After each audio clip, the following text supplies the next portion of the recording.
তারপরে যে বিষয়টা আছে, আমাদের রাজ্যের 3টি মাঝারি সেচ প্রকল্প আছে।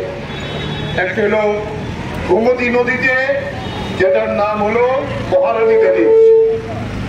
অপরটি খোয়াই নদীতে চাকপাগার ব্যারেজ। আরেকটি মনু নদীতে মনু ব্যারেজ, যেটা কুমারঘাটের পরে সেখানে আছে।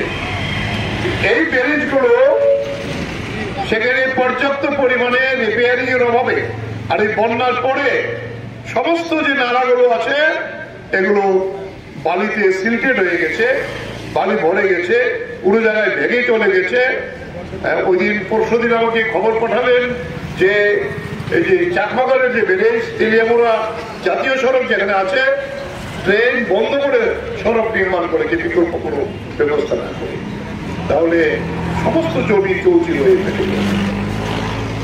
দ্বিতীয় বিষয়টি যেটা উদ্যান চাষ, সবজি চাষ, বিভিন্ন ফলের চাষ, এটা জল ছাড়া কিছুতেই হয় না। ফলে এই জায়গায় দাঁড়িয়ে আমরা দেখছি প্রায় প্রতিদিনই কৃষিমন্ত্রী একটা না একটা বক্তব্য রাখছেন, কালকেও রেখেছেন, উদ্যান চাষে গুরুত্ব দিয়েছে, ভালো কথা, কিন্তু সেচ ছাড়া কি করে। আরেকটি নতুন প্রকল্প গভর্নমেন্ট অফ ইন্ডিয়া সম্প্রতি চালু করেছেন, এটা ভালো প্রকল্প, অনেক আগে বামপন্থী সরকার চালু করেছিল। সেটা হলো সোলার পাম্পের মাধ্যমে মিনি ডিপ টিউবে বসিয়ে যার 4 কানি 5 কানি জমি আছে সেই জায়গাতে সেচের ব্যবস্থা করা। এটা মূলত সবজি চাষের জন্য খুব ভালো হবে। এক্সট্রা প্রথম যে পয়সা লাগবে, তারপরে বিদ্যুতের কোনো বিল লাগবে না। এটার নাম দিয়েছেন তারা প্রধানমন্ত্রীর কুসুম যোজনা। সূর্যের আলো থেকে আমরা বলবো খুব ভালো স্কিম। প্রকৃত কৃষক না পেয়ে অনেক জায়গায় বাড়িঘর হচ্ছে, অনেক সাবসিডি আছে। আমি একটা উদাহরণ আপনাদের কাছে দিতে পারি। সোনামুড়া মিটিং করতে গিয়েছিলাম,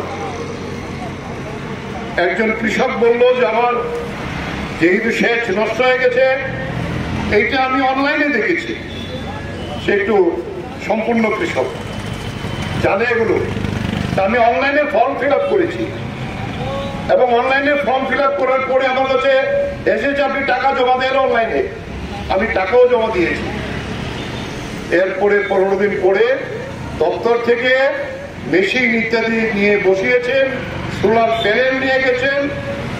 যেদিন কানেকশন দেন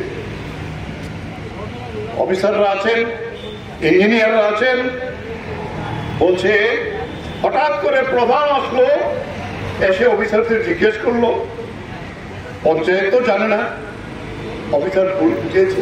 এটা পঞ্চায়েত জানতে হবে কোনো কথা নাই, আপনারাও প্রপোজাল পাঠাতে পারেন। যেহেতু অনলাইনে উনি জমা দিয়েছে, ওনার আবেদন দপ্তর গ্রহণ করেছে, উনার তো সেচের জায়গা আমরা এক্সামিন করেছি, পরীক্ষা করেছি, আছে, উনি ভালো কৃষক, ওনাকে দিতে আমরা বাধ্য। বলছে না, আপনারা কানেকশন দিতে পারেন, আমার অনুমতি না, এই বন্ধ করে চলে দিয়ে।